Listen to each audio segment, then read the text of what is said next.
everyone. Happy Easter, everyone. This is Chantal from Chantal Ceramic. Welcome to my little home studio. I'm still working on my home studio, so it will look better.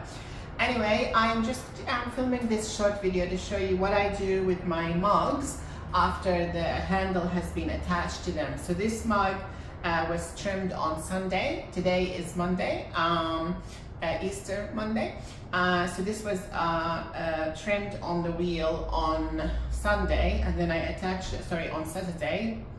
Yeah, and then I attached the handle on Sunday. So now that the handle is already nice and dry, I can do some touch up and make it look better.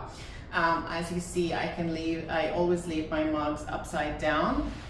This way it's better for the rim, I find, and it's also better for drying, and it will also better for shaping the handle naturally. So because you have it upside down, the handle will just dry naturally, and it will just form the shape naturally without me interfering with it.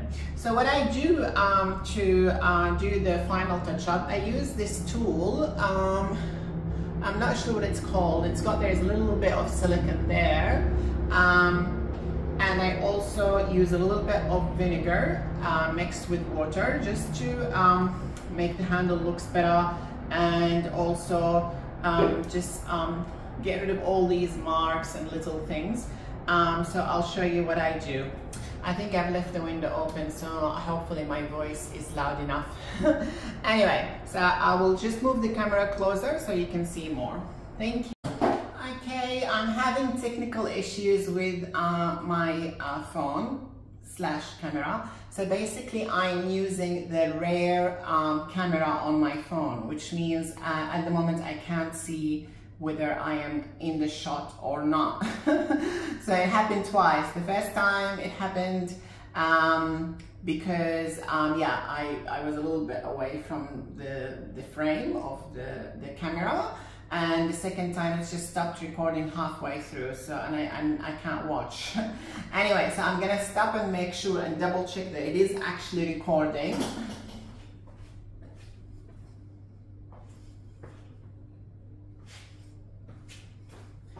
Okay, so it is recording, thank God. Hopefully it will continue recording, and hopefully I am in the frame. Okay, so I'm just gonna have a sip of coffee. Again, happy Easter, everyone. The reason why I'm using the rear camera, because I've been watching lots of tutorials about improving your YouTube videos, and they all say it's better to use the rear lens, or camera. Yeah.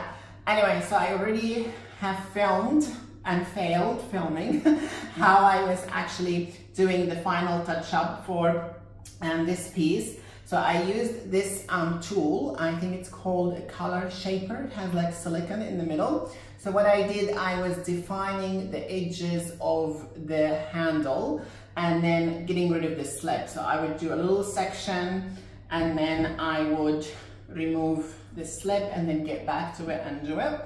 And then I also applied a little bit of vinegar mixed with water to the handle to smooth it, and also to get rid of any small cracks, because these cracks might get bigger, and I might lose the handle eventually. Hopefully that will not happen. That's just the worst scenario, but I'm just trying to be very careful and cautious.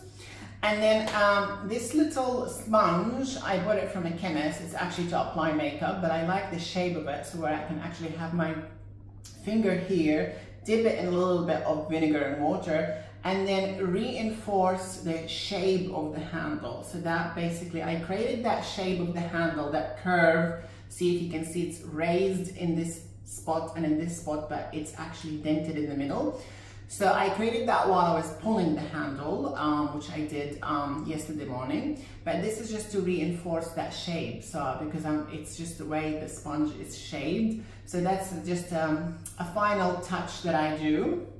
Also with a little bit of this small brush, just adding a little bit of vinegar in here, inside there, don't know if you can see, just to enforce as well the connection between the handle and the mug. I mean, I have never lost the handle, touch wood. I think that's wood. But I just like to be careful. And then what happens after that, I will put the mug again upside down, cover it with this bucket. I hope you can see this bucket. Yeah. Cover it with this bucket, and then for a week. And then after that, everything will start drying equally and in a nice, you know, little sort of humid environment. And then after that, I will take it, I will remove the bucket. I will still put plastic around the handle only, because as you can see, the handle is too small in comparison to the large mug. So I wanted the reason I'm doing that is if I don't, the handle will dry faster than the mug, and I want them to dry equally. Therefore, I will keep the plastic on the handle for 3 days, and then I will remove it. And then day 7, it will be ready to go for first firing, which is the bisque firing. At the moment, it's called leather hard stage, which means it's just like a cheese, you know, like a cheddar cheese. It's holding its shape. I can hold it. It won't. If I hit it with something, it will get dented. It won't break. But it will get dented and I can still smooth it. But it's holding its shape now. It's leather hard. But then it will turn into bone dry, and then that's the most sensitive stage of like a piece or a clay, because it's very fragile when it's bone dry. And then when it goes for the first firing, it becomes a bisque. And when it becomes a bisque, you can actually hold it from the handle, and the handle will be fine because it will already have gone through the first firing. And then when you add the glaze and you glaze it for the final firing, it becomes ceramic. So the only way, that's the only time it becomes ceramic, because the glaze is actually melted glass.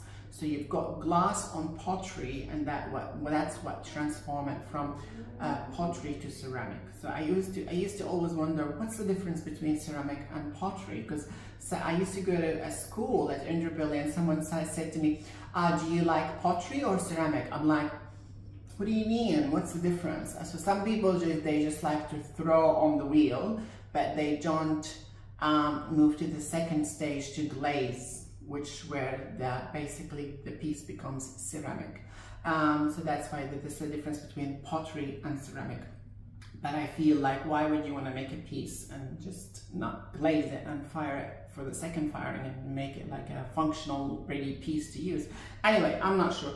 Thank you so much for watching again, and have a happy Easter. I hope this video is working, and I will post it when I have time. I still have 10 mugs to do the same what I've done to this one, do that final touch up and make them look as good as possible. Thank you, and have a lovely